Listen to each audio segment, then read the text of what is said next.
Not long ago, I was flying home from an international church planting gathering, you could imagine, and I watched that movie, Free Solo. It's a documentary about the professional rock climber, Alex Honnold.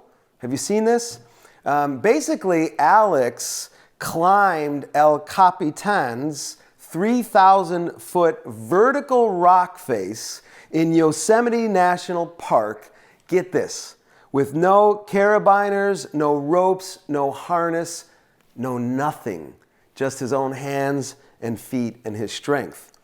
And it reminded me that many church planters and church leaders are kind of like Alex. I mean, what Alex is trying to do is really daring and really scary and crazy.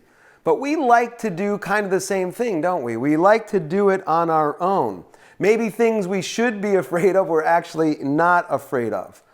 We attempt to go it alone, and we take these solo risks where only one misstep or one slip up could result in a fatal fall. And frankly, I'm tired of seeing pastors and churches fail and fall. There is a better way. You know, Jesus intends his church to function in collaboration. The body of Christ is one of the most dominant metaphors that the writers of the Gospels and the Apostle Paul used to describe the church in the New Testament. You know it, Paul instructs the church and reminds them that they are individual members of the body. Go to 1 Corinthians 12 and read through it. He explains that the body has unique gifts and they are to be used for the common good. He challenges the church in Corinth to better accomplish the Jesus mission together.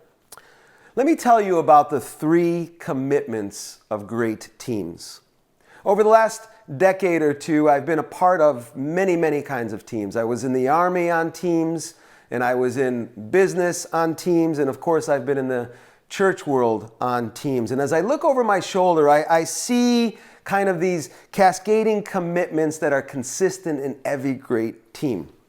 Number 1, great teams are more committed to God than they are to the cause. Hear that again. Great teams are more committed to God than they are to the cause. Truly great teams are composed of individuals living together with God. Number 2, great teams are more committed to the cause than they are to each other. Yeah, that's an interesting take. The truth is, it's the cause that brings teams together, and we can't forget that.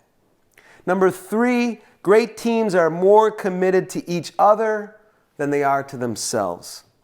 Great teams are, of course, committed to God first, and second to cause, and third to each other. And that's all before themselves. Hopefully, I've convinced you not to take on El Capitan on your own. Don't do it. It's dangerous. By God's design, we're not meant to free solo. Instead, we commit ourselves to Him, to His mission, and to His team, and we do it in that order. I recently read a book called Teams That Thrive by Ryan Hartwig and Warren Bird. And they review the 10 benefits of great teamwork. Let me share them with you.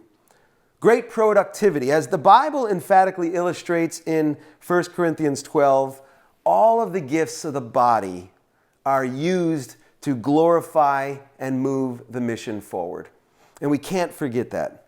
Number 2, less stress and pressure on the point leader. I mean, look, we all know ministry is hard and we shouldn't go it alone, and great teams alleviate that.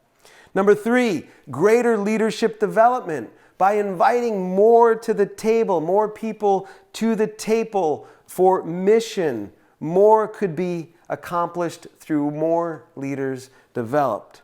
4, there's greater creativity and innovation in teams. 5, better decisions are made in teams. 6, there's more safety in teams and there's more accountability to the mission in a team. We're all working together and committed to the goals of the team. 7, it's less lonely to be a part of a team. And frankly, it's more fun. 8, greater joy and satisfaction by the team members.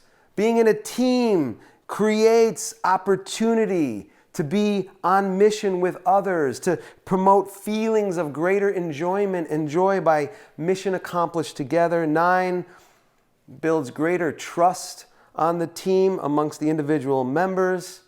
And 10, provides better organizational leadership. Look, teamwork works. And when it comes to teamwork, we are better together. There's just no doubt about it. And when it comes to the Jesus mission, we are certainly better together on teams.